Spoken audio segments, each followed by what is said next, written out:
Rapido scooter ಇದೆ. ಈಗ ಯಾರೋ ಬರ್ತಾರೆ, ಕಾಲೇಜ್ ಸ್ಟೂಡೆಂಟ್ ಬರ್ತಾರೆ, ಲೇಡೀಸ್ ಬರ್ತಾರೆ, ಹೆಣ್ಮಕ್ಳು ಬರ್ತಾರೆ.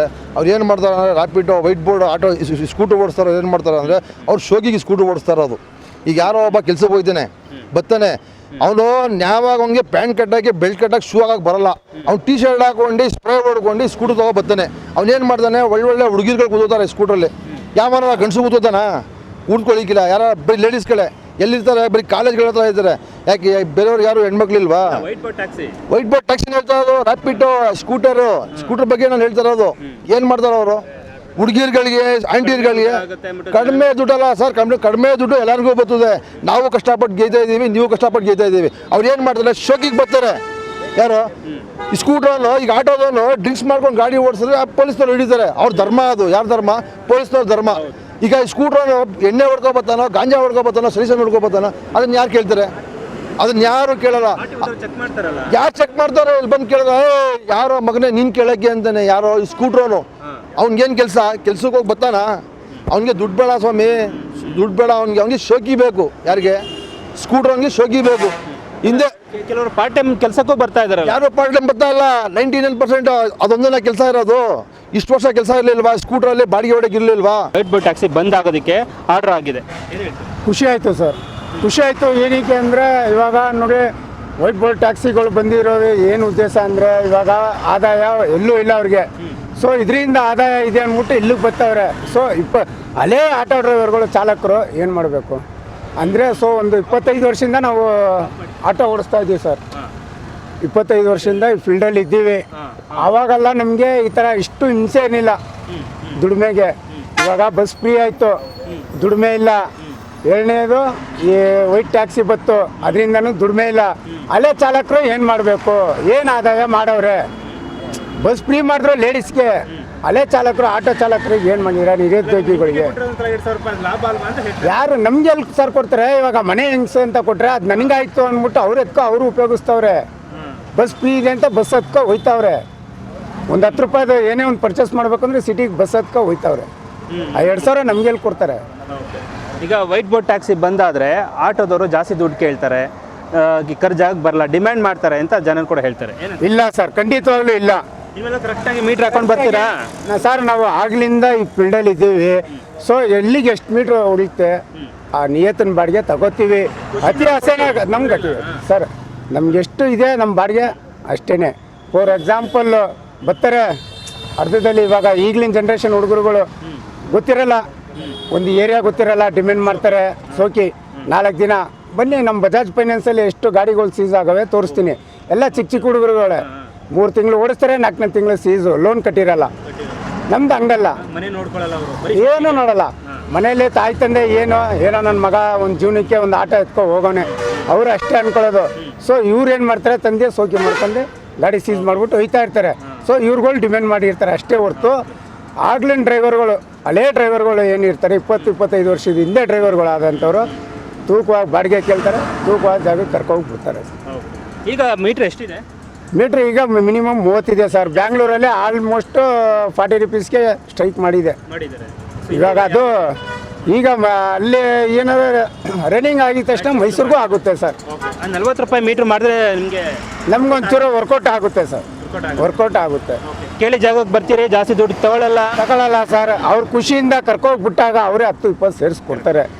ಅದು ಅವ್ರ ಖುಷಿ ಸರ್. ರೆಗ್ಯುಲರ್ ಆಗುತ್ತಾರೆ, ಕಸ್ಟಮರ್ ರೆಗ್ಯುಲರ್ ಆಗ್ತಾರೆ, ಫೋನ್ ಮಾಡಿ ಕರ್ಸ್ಕೊತಾರೆ. ಹ್ಞೂ ಸರ್, ಮನೆ ಹತ್ರ ಇರೋರು ಎಲ್ಲ ರೆಗ್ಯುಲರು. ಇವನ್ನ ಪರವಾಗಿಲ್ಲ, ಎಲ್ಲಾರ ಕರ್ಕೊಬೋದ್ರೆ ಸೇಫ್ಟಿಯಾಗಿ ಕರ್ಕೊಬಂದು ಬಿಡ್ತಾರೆ ಅನ್ನೋ ಒಂದು ಅವರು ಆತ್ಮತೃಪ್ತಿಗೆ ನಮ್ಗೆ ಕರೀತಾರೆ ಸರ್.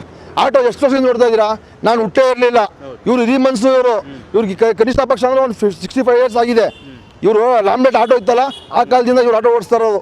2 ರೂಪಾಯಿ 3 ರೂಪಾಯಿ ಮಿನಿಮಮ್ ಇದ್ದಾಗ ನಾವು ಬಂದಿರೋದು ಡಿಪಾರ್ಟ್ಮೆಂಟ್ಗೆ. 25 ರೂಪೀಸ್ ಮಿನಿಮಮ್ ಚಾರ್ಜ್ ಇದ್ದಾಗ ನಾವು ಬಂದಿರೋದು. ನಾವೇನು ಅಳಬ್ರಲ್ಲ. ಇಲ್ಲಿ ಎಷ್ಟು ಜನ ನಿಂತವ್ರೆ, 1 2 ನೋಡಿಲ್ಲಿ ಅವರೆಲ್ಲ ಒಂದು 4-5 ಜನ ಅವರೇ ಅಳಬ್ರು. ಇವ್ರ ಮುಂದೆ ನಾವು ಬಚಾಗಳು. ಏನು ಮಾಡ್ತೀರಾ? ನಾವು ನಮಗೆ ಬಿಸ್ನೆಸ್ ಇಲ್ಲ ಅಂತ ಬಂದಿಲ್ಲ, ಏನೋ ನಮ್ಮ ವೃತ್ತಿ, ನಮ್ಮ ಹೊಟ್ಟೆ ಜೀವನ. ನಾವು ಕಳ್ತನ ಮಾಡ್ತಾ ಇಲ್ಲ, ಮೋಸ ಮಾಡ್ತಾ ಇಲ್ಲ. ಈಗ ಸ್ಕೂಟ್ರುಗಳು ಎಷ್ಟು ತೊಂದರೆ ಆಗಿದೆ ಗೊತ್ತಾ? ಈಗ ಸಬರ್ ಬಸ್ ಸ್ಟ್ಯಾಂಡ್ನಿಂದ ರಾಜೀವ್ ನಗರಕ್ಕೆ ಮಿನಿಮಮ್ ಗೌರ್ಮೆಂಟ್ ರೈಟ್ ಮಾಡೋರೆ 70 ರೂಪಾಯಿ ತೊಗೋತಾರೆ. ಎಲ್ಲಿ ಮಿನಿಮಮ್ ಚಾರ್ಜ್ 70 ರೂಪಾಯಿ ತೊಗೋತಾರೆ. 28 ರೂಪಾಯಿ ಸ್ಕೂಟಲ್ಲಿ ಕರ್ಕೊಂಡು ಹೋಗ್ತಾರೆ. ಸರಿನಾ? ಅವ್ರು ಯಾವುದಕ್ಕೆ ಬರ್ತಾರೆ? ಅವರು ಯಾರೋ ಒಬ್ರು ಹುಡುಗಿ ಬತ್ತಲೆ ಆಂಟಿ ಬತ್ತಲೆ, ನಾನು ಆಜ್ ಹೇಳ್ತಲ್ಲ, ನಾನು ಬೇರೆ ಕೆಟ್ಟ ಭಾವನೆ ಹೇಳ್ತಲ್ಲ ನಾನು. ಕೆಲಸಕ್ಕೆ ಹೋಗೋರು ವಿದ್ಯಾರ್ಥಿಗಳು ಅವರು ಕೂಡ ಬರ್ತಾರೆ ಇಲ್ಲ ಸರ್ ಅವರು ಬರ್ತಾರೆ, ಅದೊಂದೇನ ಬಿಸ್ನೆಸ್ ಇರೋದವ್ರಿಗೆ. ಈಗ ಸ್ಕೂಟರ್ ಕರ್ಕೊಂಡು ಹೋಗ್ತಾರೆ ಸರ್, ಬೈ ಚಾನ್ಸ್ ಆಗಿ ಬರೀ ಒಂದು ಕಲ್ ಸಿಕ್ಕಿದ್ರೆ ಇಬ್ಬರು ಸ್ಪಾಟು. ಯಾರು ಓಡಿಸ್ತಾರೋ ನೀವು ಸ್ಕೂಟ್ರು, ಹಿಂದೆ ಕೂತಿರೋ ಪ್ಯಾಸೆಂಜರು, ಇಬ್ಬರು ಸ್ಪಾಟು. ಅವ್ರಿಗೆ ಅಕ್ಕ ಇರ್ತಾರೋ, ಮಕ್ಳು ಇರ್ತಾರೋ, ಹೆಂಡತಿ ಇರ್ತಾರೋ, ಯಾರು ಇರ್ತಾರೋ ಅವರು ಹೋದ್ರು ಅವರು. ಸರಿನಾ? ಗೌರ್ಮೆಂಟಿಂದ ಏನು ಫೆಸಿಲಿಟಿ ಮಾಡೋರೆ? ಕಸ್ಟಮರ್ ಕುಣಿಸ್ಕೊಯ್ತಾನ, ಆಟೋಗೆ ಇನ್ಶೂರೆನ್ಸ್ ಮಾಡಿಸೋನೆ, 5,700 ರೂಪಾಯಿ ಇನ್ಶೂರೆನ್ಸ್ ತೊಗೋತಾನೆ. ಯಾವುದಕ್ಕೆ? ಆಟೋಗೆ, ಫಾರ್ 3 ಮೆಂಬರ್ಸು. ಈ ಸ್ಕೂಟ್ರಿಗೆ ಏನು ಕೊಟ್ಟವನೆ? ಈಗ ಸ್ಕೂಟರ್ ಪಿಕಪ್ ಮಾಡ್ತಾರೆ ಸರ್, ಮಾಡಲಿ, ಅವ್ನು ಹೊಟ್ಟೆ ಜೀವನ ನಂಬೇಡ ನಿಖಿಲ. ನಾನು ಇವಾಗ ವೈಟ್ ಬೋರ್ಡ್ ಟ್ಯಾಕ್ಸ್ನ ಬಂದ್ ಮಾಡಬೇಕು ಅಂತ ಹೇಳಿದರೆ ಸರ್ಕಾರನೂ ಕೂಡ ಹೇಳಿದೆ, ಕೋರ್ಟಿಂದ ಕೂಡ ಆರ್ಡರ್ ಬಂದಿದೆ. ಏನು ಹೇಳ್ತೀರಿ ಸರ್? ದಯವಿಟ್ಟು ನಾವು ಹೇಳೋದೇನು ಅಂದರೆ, ಸರ್ಕಾರಕ್ಕೆ ಆಗಲಿ ರ್ಯಾಪಿಡೋ ಕಂಪ್ನಿಯವ್ರಿಗಾಗಲಿ ಏನಾರ ಮಾಡಿ ನಿಮ್ಮದು ಒಂದು ಧರ್ಮ ಅನ್ನೋದಿದೆ, ಯಾವುದೋ ಮನುಷ್ಯತ್ವ ಅನ್ನೋದಿದೆ. ಎಲ್ಲರೂ ಒಂದು 4 ಜನಕ್ಕೆ ಒಳ್ಳೇದಾಗಬೇಕು. ನೋಡಿ ಸಮಯ ಕೆಟ್ಟವನು ಮಾಡ್ದವನು ಇಲ್ಲೇ ಅನುಭವಿಸೋದು, 24 ಗಂಟೆ ಟೈಮಲ್ಲಿ ಅಲ್ಲೇ ಅನುಭವಿಸ್ತಾನೆ. ಇವ ಮಾಡೋದುಂಡು ಮಾರಾಯ, ಎಲ್ಲೂ ಹೋಗಲ್ಲ. ಈ ಕೈ ತಗೋ, ಆ ಕೈ ಕೊಡು. ಇದೇನು ಅಂದರೆ ರ್ಯಾಪಿಡ್ ಅವ್ನು ಬಂಡವಾಳ ಯಾರೋ ಬೇರೆಯವ್ನು ಹಾಕಿರೋದು. ಅವ್ನಿಗೇನು ಬೇಕು? ವಿತ್ ಕಮಿಷನ್ ಬೇಕು. ಫಾರ್ ಈ ಸ್ಕೂಟ್ರಿಂದ 1 ರೂಪಾಯಿ ತಗೋತಾನೆ, ಎಷ್ಟು ಲಕ್ಷ ಗಾಡಿ ಬಿಡ್ತದೆ. ಈಗ ವೈಟ್ ಬೋರ್ಡ್ ಟ್ಯಾಕ್ಸ್ ಬಂದಾದರೆ ನಿಮಗೆ ವ್ಯಾಪಾರ ಆಗುತ್ತಾ? ನಮಗೆ ನಡೀತದೆ ಸರ್. ನಾನು ಹೇಳ್ತಾ ಇದ್ದೀನಲ್ಲ, 70 ರೂಪೀಸ್ ಎಲ್ಲಿದೆ, 28 ರೂಪೀಸ್ ಎಲ್ಲಿದೆ. ಈಗ ಆಟೋದವ್ರಿಗೆ 70 ರೂಪಾಯಿ. ಇವುಗಳು ಕರೆಕ್ಟ್ ಜಾಗಕ್ಕೆ ಬರಲ್ಲ, ಸಿಕ್ಕಾಪಟ್ಟೆ ದುಡ್ಡು ಕೇಳ್ತೀರಿ ಅನ್ನೋದು ಈಗಲೂ ಕೂಡ ಕಂಪ್ಲೇಂಟ್ ಈಗಲೂ ಕೂಡ ಇದೆಯಲ್ಲ. ಈಗ ಇದೆಯಲ್ಲ, ಬದಲಾಯಿಸ್ಕೊಳ್ಳಲ್ವಾ ನೀವು? ಬದಲಾಯಿಸ್ಕೊಳ್ಳೋದಲ್ಲ. ಒಂದು ಕೆಲಸ ಮಾಡಿ, ಇದು ಕಂಡೀಷನ್ ಹೇಳ್ತಾ ಇದ್ದೀರಲ್ವಾ, ಯಾರ ಹತ್ರ ಮಾಡ್ತಾರೆ ವಿಡಿಯೋ ಮಾಡ್ಕೊಂಡು ಸೀದಾ ಡೈರೆಕ್ಟ್ ಆಗಿ ವಾಟ್ಸಪ್ ಮಾಡಿ. 4 ಜನಕ್ಕೆ ಮಾಡಿದ್ರೆ ನಾವು ಒಳ್ಳೆಯವರು ಅಂತ ನಾವು ಹೇಳ್ತಾ ಇಲ್ಲ. ಯಾಕೆಂದ್ರೆ ಇದನ್ನ ತುಂಬಾ ಗಲಾಟೆ ಮಾಡಿದ್ದೀನಿ, ನೀವೇ ಹೇಳ್ಬಿಡಿ. ಈಗ ಓಲಾ ಉಬರ್ನಲ್ಲಿ ಪ್ಯಾಸೆಂಜರ್ ಕಳೀತಾರೆ, ಅವರು ಕ್ಯಾನ್ಸಲ್ ಮಾಡ್ತಾರೆ. ಅವಾಗ ಯಾರಿಗೆ 1 ಕಿಲೋಮೀಟರ್ 2 ಕಿಲೋಮೀಟರ್ ಆಟೋ ಡ್ರೈವರ್ ಬರ್ತಾರೆ. ಯಾತಕ್ಕೆ ಬರ್ತೀವಿ? ನಾವು ಹೊಟ್ಟೆ ಪಾಡಕ್ಕೆ ಬರೋದು ಸರ್. ನಾವೇನು ದುಡಿದ್ರೆ ಬೆಳಗಿನ ಸಂಗಡ 1,000 ರೂಪಾಯಿ ದುಡಿಬೋದು. ನಾವು ಬೇರೆ ವೃತ್ತಿ ಮಾಡ್ತೀವಿ ಅಂದರೆ ಬಂಡವಾಳ ಆಗಬೇಕು. ಬಂಡವಾಳ ಮಾಕಿದ್ರೆ ಮುಂದ್ಗಡೆ ನಮಗೆ ಟೊಪ್ಪಿ ಆಗ್ತಾನೆ. ಯಾತಕ್ಕೆ ಬೇಕದು? ಏನೋ ನಮ್ಮ ಜೀವನ ನಾವು ಮಾಡ್ತಾ ಇದ್ದೀವಿ, ಮಾಡ್ಕೊಬೋಯ್ತಾ ಇದ್ದೀವಿ. ಆ ಥರ ಏನಾದ್ರು ರೈಸ್ ಮಾಡಿ, ಕಸ್ಟಮರ್ಗೆ ರೈಸ್ ಮಾಡಿ, ದುರಾಂಕಾರದಲ್ಲಿ ಮಾತಾಡಿ ಅವನಿಗೆ ತೊಂದರೆ ಕೊಟ್ಟರೆ ಆಟೋದಲ್ಲಿ ಒಂದು ಡಿಸ್ಪ್ಲೇ ಬರ್ತದೆ. ಆ ಡಿಸ್ಪ್ಲೇ ಫೋಟೋ ಹೊಡ್ಕೊಳ್ಳಿ, ಡೈರೆಕ್ಟ್ ಸ್ಟೇಷನ್ ಕೊಡಿ. ಮೈಸೂರು ಪೊಲೀಸ್ನವರು ಭಾಳ ಒಳ್ಳೆಯವರು. ನಮ್ಮ ಕರ್ನಾಟಕದಲ್ಲಿ ಏನಾದರೂ ಮೈಸೂರು ಪೊಲೀಸು ಸೂಪರ್ ಪೊಲೀಸು. ಯಾಕೆಂದರೆ ಇಲ್ಲಿ ಬರೋರು 99% ಟೂರಿಸ್ಟು. ಇವತ್ತುವರೆಗೆ ಆಗಲಿ ಒಂದು ಟೂರಿಸ್ಟ್ನವ್ರಿಗೆ ತೊಂದರೆ ಕೊಟ್ಟಿಲ್ಲ ಯಾರೋ ನಮ್ಮ ಪೊಲೀಸ್ನವರು.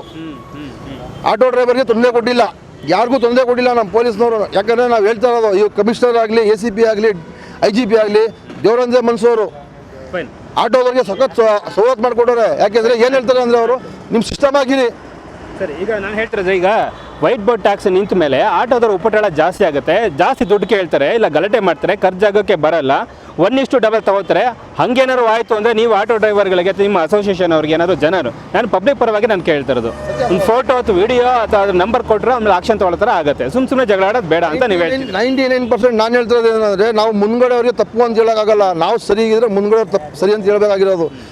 ಆಟೋಲ್ಲಿ ಡಿಸ್ಪ್ಲೇ ಕೊಟ್ಟಿರ್ತಾರೆ, ಬ್ಯಾಕ್ ಸೈಡು ಪೊಲೀಸ್ ನಂಬರ್ ಕೊಟ್ಟಿರ್ತಾರೆ, ಅದು ಪೊಲೀಸ್ನವರು ಸೇಫ್ಟಿ ಮಾಡೋದು. ಮೈಸೂರಲ್ಲಿ ಡಿಸ್ಪ್ಲೇ ನಮ್ಮ ಲೆಕ್ಕಾಚಾರ, ಡಿಸ್ಪ್ಲೇ ನಂಬರ್ ಕೊಡಿದ್ರೆ ಎಲ್ಲ ಫುಲ್ ಡೀಟೇಲ್ ಬರ್ತದೆ. ನಿಮ್ಗೆ ತೊಂದರೆ ಕೊಟ್ಟರು ಯಾರು? ಇನ್ನೊಂದು ನಾನು ಏನು ಕಸ್ಟಮರ್ಗೆ ಹೇಳಕ್ಕೆ ಕೂತಾಯಿದ್ದೀನಿ ಅಂದರೆ, ಮೈಸೂರಲ್ಲಿ ನೀವು ಯಾವುದೇ ಆಟೋದಲ್ಲಿ, ಮೈಸೂರಲ್ಲಿ ಕರ್ನಾಟಕದಲ್ಲಿ ಎಲ್ಲಾರ ಕೂತ್ಕೊಳ್ಳಿ, ನೀವು ಕೂತ್ಕೊಳ್ಳೋದಕ್ಕಿಂತ ಮುಂಚೆ ಡಿಸ್ಪ್ಲೇ ಒಂದು ಫೋಟೋ ಹೊಡ್ಕೊಳ್ಳಿ. ಆಟೋದಲ್ಲಿ ಕೂತ್ಕೊಳ್ಳೋದಷ್ಟೇ ಆಟೋದಿಂದ ಒಳ್ಳೆ ಮಾಡಿಕೊಂಡು ಒಂದು ಡಿಸ್ಪ್ಲೇ ಹೊಡ್ಕೊಳ್ಳಿ. ಯಾಕಂದರೆ ನಿಮಗೂ ಸೇಫ್ಟಿ, ಡ್ರೈವರ್ಗೂ ಸೇಫ್ಟಿ. ನೀವು ಫೋಟೋ ಹೊಡ್ಕೊಂಡ್ರೆ ಡ್ರೈವರ್ ಏನು ಮಾಡ್ತಾನೆ, ಅವ್ನು ಫೋಟೋ ಹೊಡ್ಕೊಂಡವನೇ ನಮಗೆ ತೊಂದರೆ ಆಗಲ್ಲ ಅಂತ, ನನಗೆ ತೊಂದರೆ ಆಯ್ತದೆ ಅಂತ ಅವ್ನು ಸೇಫ್ಟಿಲಿ ಇರ್ತಾನೆ. ನೀವು ಯಾವುದೇ ಕಾರಣಕ್ಕೂ ಮೈಸೂರೆಲ್ಲ ಕರ್ನಾಟಕದಲ್ಲಿ ನೀವು ಎಲ್ಲರೂ ಆಟೋದಲ್ಲಿ ಹತ್ಕೊಳ್ಳಿ. ಒಂದು ಕೆಲಸ ಮಾಡಿ, ನಾನು ರಿಕ್ವೆಸ್ಟ್ ಏನು ಕೇಳ್ಕೊತಾ ಇದ್ದೀನಿ, ನೀವು ಏನು ಒಂದು ಆಟೋದಲ್ಲಿ ಹತ್ಕೊಳ್ಳಿ, ಕಾರಲ್ಲಿ ಹತ್ಕೊಳ್ಳಿ, ಏನಾರು ಹತ್ಕೊಳ್ಳಿ, DL ವಿತ್ ಪೊಲೀಸ್ನವರು ಮೈಸೂರಲ್ಲಿ ಸಖತ್ ಅನುಕೂಲ ಮಾಡಿಕೊಟ್ಟವ್ರೆ. ಯಾವುದಕ್ಕೆ? ಡಿಸ್ಪ್ಲೇ ಮಾಡಿಕೊಟ್ಟವ್ರೆ, ಪೊಲೀಸ್ ನಂಬರ್ ಮಾಡಿಕೊಟ್ಟವ್ರೆ. ಯಾವುದಕ್ಕೆ ಮಾಡಿಕೊಟ್ಟವ್ರೆ ಅಂದರೆ, ಡ್ರೈವರ್ ಸೂಕ್ಷ್ಮವಾಗಿರಲಿ ಅಂತ ಮಾಡಿಕೊಟ್ಟಿರೋದು. ಈಗ ಸರ್, ನಾವು ಮೀಟ್ರ್ ಮೇಲೆ ಜಾಸ್ತಿ ತಗೊಳ್ಳಲ್ಲ, ಖುಷಿಯಿಂದ ಕೊಟ್ಟರೆ 5 ರೂಪಾಯಿ ಅವ್ರು ಕೊಡ್ಬೋದು, ನಾವು ಡಿಮ್ಯಾಂಡು ಮಾಡಲ್ಲ. ಕೇಳಿದ ಜಾಗಕ್ಕೆ ನಾವು ಬರ್ತೀವಿ ಅಂತ. ಅಕಸ್ಮಾತ್ ಆಟೋ ಡ್ರೈವರು ಹೇಳಿದ ಜಾಗಕ್ಕೆ ಬರಲಿಲ್ಲ ಅಂದರೆ, ನಿಮ್ಮ ಹತ್ರ ರೌಡಿಸಮ್ ಮಾಡೋದೇ ಆಗಿದ್ರೆ, ಅದೇ ಬೇರೆ ಥರ ಬಿಹೇವ್ ಮಾಡೋದಾದರೆ, ನೀವು ಆಟೋಗೆ ಕೂತ್ಕೊಳ್ಳೋಕ್ಕಿಂತ ಮುಂಚೆನೇ ಒಂದು ಫೋಟೋ ಹೊಡ್ಕೊಳ್ಳಿ, ಒಂದು ವಿಡಿಯೋ ಮಾಡ್ಕೊಳ್ಳಿ. ನೆಕ್ಸ್ಟ್ ಅದು ನಿಮಗೆ ಯೂಸ್ಫುಲ್ ಆಗುತ್ತೆ.